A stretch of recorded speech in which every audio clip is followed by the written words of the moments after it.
Welcome to Sightings. I'm Tim White. There's a pattern among people who claim that they've been abducted by extraterrestrials. Missing time, forced medical testing, and abject terror at the hands of their captors. For twin brothers in New England, their experience of abduction fits this pattern, but along with the terror, they are also manifesting strange new abilities they didn't have before. I'm not going in there. No f***ing way. Just leave me alone.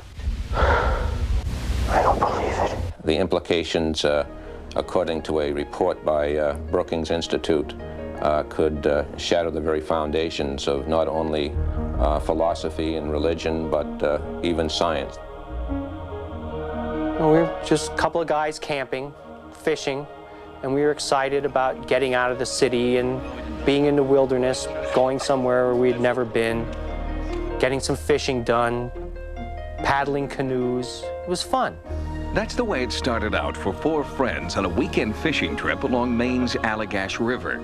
Charlie Foltz, Chuck Rack, and twin brothers Jack and Jim Weiner were all art students together in Boston. The last thing on our minds was any UFOs or anything like that. We just wanted to go fishing. It was very, very dark. So we decided to build a fire so we could find our way back to our campsite. We built a huge fire. We built it to last several hours because we expected to be out there fishing for several hours. You know, all four of us climbed in one canoe with our fishing equipment and headed out into the lake. We were out there for approximately 15 or 20 minutes fishing with no luck. And suddenly Chuck Rack said, "Hey guys, that's a heck of a case of swamp gas." And we turned around, and probably 150, maybe 200 yards away at the most, coming out of the trees was this huge ball of glowing, pulsating light. I remember it as being a very bright, round sphere of light that had kind of a roiling quality to it. It was yellow-white in nature. It hovered totally silently over the treetops. Hovering there above the trees, motionless. So we thought, well, it's obviously not an airplane because airplanes don't hover. So Charlie Foltz said, well, maybe we should signal it with a flashlight that we had with us. And we thought, well, sure, go ahead, signal it. You know, what's going to happen? The minute he did that, as soon as he signaled it, it started moving towards us.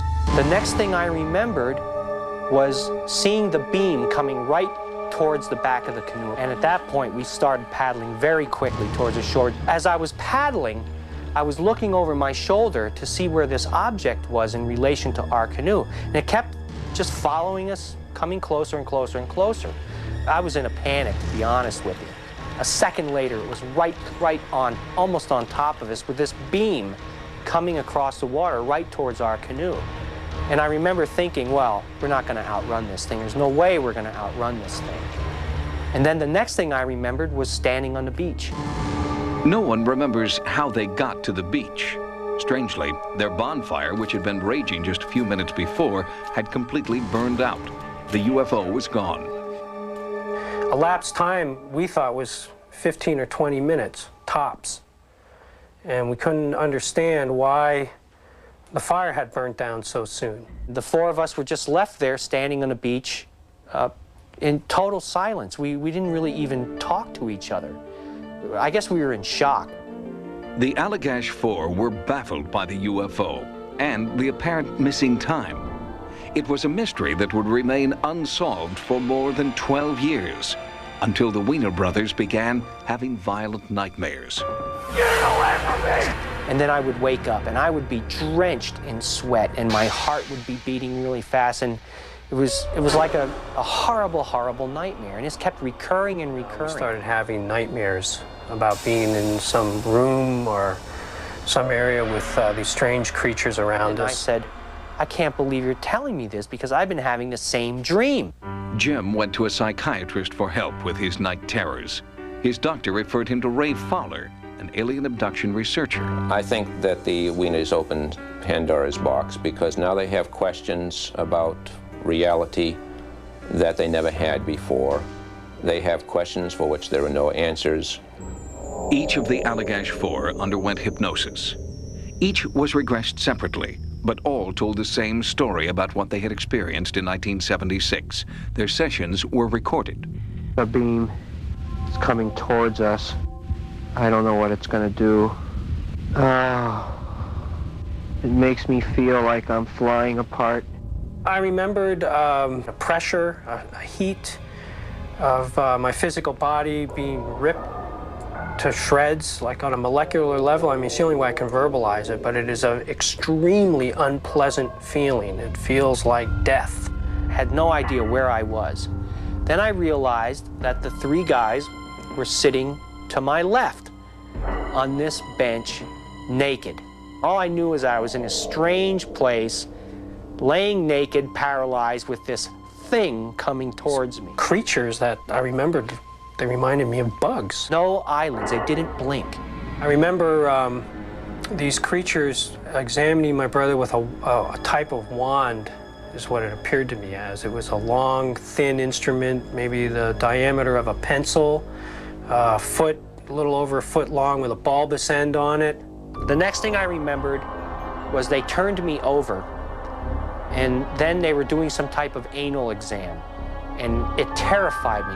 I remember them taking a sperm sample from me. They flooded my mind with images of lovemaking and sexual visions, which aroused me. But it was totally out of my control. The next thing I knew, we were standing on the beach. If their stories were true, the implications were astonishing. Fowler questioned the credibility of the witnesses. I wasn't surprised when he asked us, would we be willing to take a polygraph test? I mean, I'd asked the same question. Ernest Reed, a licensed polygraph examiner for the Commonwealth of Massachusetts, conducted the tests and interpreted the results. After administering the examinations, reviewing the charts in detail, after talking with both of the brothers, there is absolutely, positively no doubt in my mind that they are being absolutely honest with me when they tell me that they were confronted by a phenomena in the Allagash region. One person might fool a polygraph examiner, but you have four all passing the tests, and the polygraph examiner being convinced that all four are telling the truth is very important. After the polygraph examination, the four friends felt vindicated. The truth of their experience had been recorded. Chuck Rack and Charlie Foltz moved on. They are trying to put the experience behind them. But for Jim and Jack Weiner, their abduction experience was just beginning.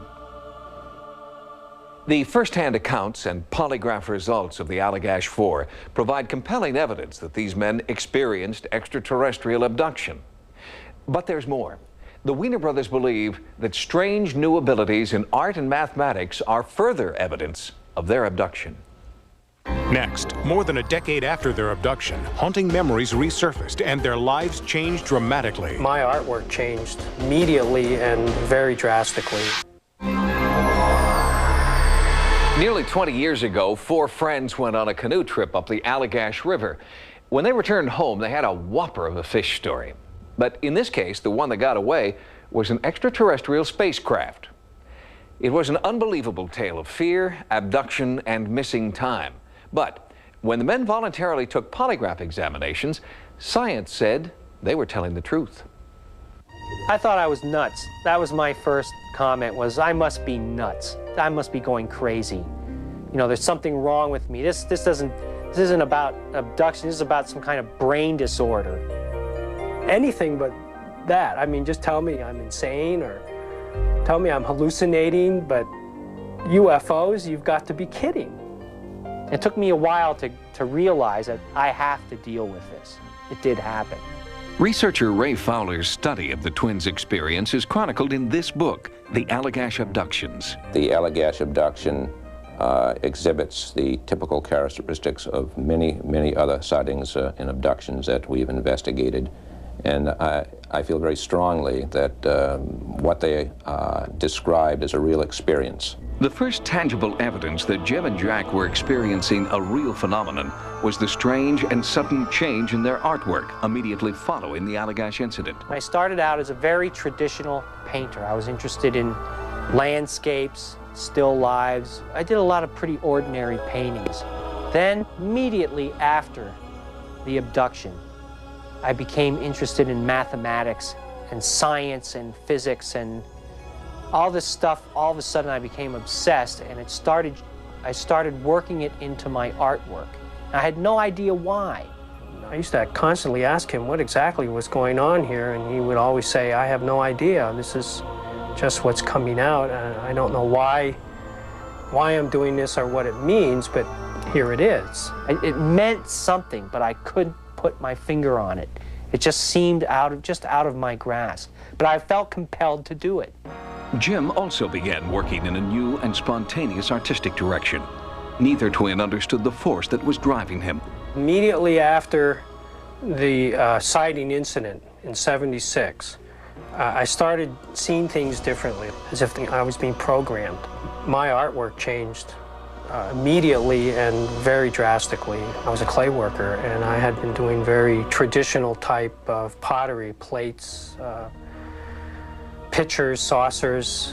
Looking back on it, I would say it was fairly mediocre in design. Immediately after the event on the Allagash, my artwork changed drastically. I started doing very bizarre structural pieces. I mean, you become obsessed with these things. You don't eat, you don't sleep, you just work. After the brothers began hypnotherapy and started recalling their abductions, they used their artistic gifts to illustrate their experience. After the hypnosis sessions were over, and I'd come home, I'd go into my studio and just draw what I remembered. It was an amazing process.